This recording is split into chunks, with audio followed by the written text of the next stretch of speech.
La cathédrale de la Sainte Vierge. Au cours de l'ère du pape Shenouda III, le 117e patriarche de l'Église copte orthodoxe, et durant le pontificat et l'excellence du père Métaos, l'évêque et le chef du monastère, et pour compléter les travaux de construction et de bâtiment, une énorme cathédrale a été établie au nom de la Sainte Vierge Marie. Elle prenait le style copte tout en contenant un sous-sol au-dessus des autels de la petite église. Au rez-de-chaussée se trouve la cathédrale surmontée d'une voûte qui est entourée par plusieurs demi-voûtes, ainsi que par des petites voûtes qui constituent le plafond sous forme d'une croix.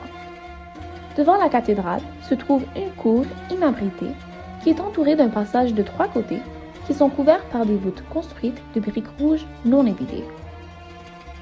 La cathédrale possède 2 minarets de 29,70 mètres de hauteur, tout en tenant compte de conserver la même forme des anciens minarets du monastère. À la tête de ces minarets, il existe des croix dont leurs hauteurs atteignent 3,75 mètres de hauteur parce que les dimensions de la cathédrale construite sont de 35,50 mètres de largeur et de 62,25 mètres de longueur, comprenant les passages extérieurs, le passage de l'ouest qui renferme la cour, ainsi que les 2 passages du sud et du nord. Le bureau du docteur ingénieur Mounir Abdofan a effectué les dessins architecturaux de la cathédrale, tandis que les dessins constructifs ont été faits par le bureau du docteur ingénieur Sabri Saman. La cathédrale a été inaugurée le samedi 23 février 2008, correspondant au 15 Méchir 1724 Milad.